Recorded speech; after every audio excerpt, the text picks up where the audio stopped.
આપણામાંથી કેટલાના મંદિરમાંથી શૂઝ ચંપલની ચોરી થઈ છે?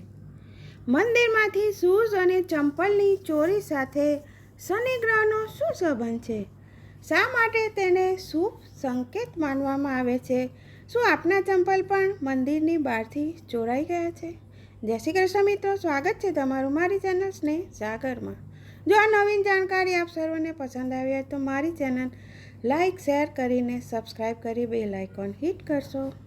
આપણે સૌ શ્રદ્ધાપૂર્વક મંદિરોમાં દેવતાના દર્શને જઈએ છીએ, દેવ દર્શને જઈએ છીએ, પરંતુ પાછા ફરતી વખતે જ્યારે આપણા શૂઝ કે આપણા ચંપલ જો ગાયબ જોવા મળે તો આપણે તેને ખરાબ અનુભવ માનીએ છીએ અને આપણા મનમાં એવા વિચાર આવે છે કે આપણા ચંપલ શા માટે ચોરાઈ ગયા. જ્યોતિષશાસ્ત્રમાં પણ તેને અલગ દ્રષ્ટિકોણથી જુએ છે.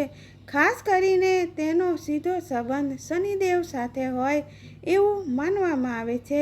તો ચાલો આની પાછળની ધાર્મિક અને જ્યોતિષીય માન્યતાઓ શું છે તે જાણીએ. જ્યારે આપણે મંદિરે ભગવાનના દર્શન માટે જઈએ છીએ ત્યારે આપણા મનમાં અપાર શાંતિનો અનુભવ થાય છે, પરંતુ જ્યારે બહાર નીકળતાની સાથે જ આપણે જોઈએ કે આપણા જૂતા કે ચંપલ ગાયબ છે તો આપણો મૂડ બગડી જાય છે. સાચું છે ને મિત્રો?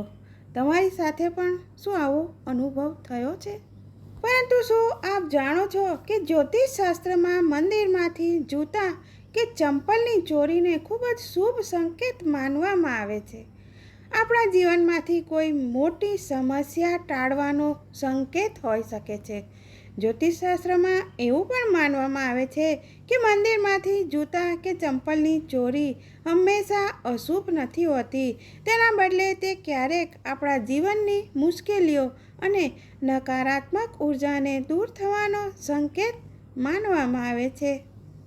જ્યોતિષશાસ્ત્રમાં પગ અને તેના પર પહેરવામાં આવતી વસ્તુઓ શનિ ગ્રહ સાથે સંકળાયેલી છે. તેથી જ્યારે કોઈ પણ વ્યક્તિના જૂના જૂતા ચંપલ મંદિર જેવા પવિત્ર સ્થાન પરથી ગાયબ થઈ જાય છે ત્યારે તેને શનિના પ્રભાવ અથવા જીવનમાંથી નકારાત્મક ઉર્જાનો ઘટાડો થવાનું પ્રતીક માનવામાં આવે છે.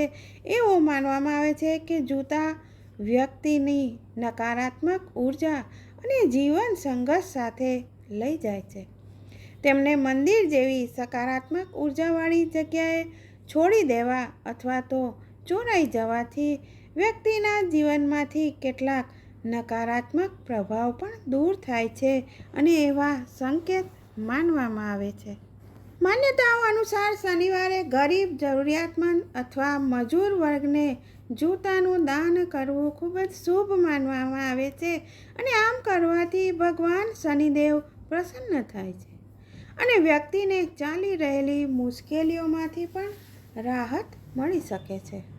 આ જ કારણ છે કે જો શનિવારે મંદિરમાંથી ચંપલ ગાયબ થઈ જાય તો કેટલાક લોકો તેને શનિના અશુભ પ્રભાવમાં ઘટાડો થવાનો સંકેત માને છે, જ્યારે આનો અર્થ એ નથી કે ચોરી સારી બાબત છે. તે ઘણીવાર કર્મના ભારમાં ઘટાડો અથવા તો નકારાત્મક પ્રભાવ સાથે સંકળાયેલું હોય એવું માનવામાં આવે છે. હવે મનમાં સવાલ એ થાય કે જો આવું થાય તો ખરેખર સમસ્યા દૂર થાય છે? જ્યોતિષ માન્યતાઓ અનુસાર જો કોઈ વ્યક્તિ લાંબા સમયથી આર્થિક મુશ્કેલીઓ અથવા તો માનસિક તણાવ કે નોકરીમાં અવરોધ અથવા વારંવાર નિષ્ફળતાઓનો સામનો કરી રહી હોય તો તેમણે તેમના જૂના જૂતા ચંપલ મંદિરમાંથી જો ચોરાઈ જાય તો તેમને ઘણીવાર આવનારા સકારાત્મક પરિવર્તનનો સંકેત માનવામાં આવે છે. જો કે આ માટે કોઈ વૈજ્ઞાનિક પુરાવા હજુ પણ મળ્યા નથી.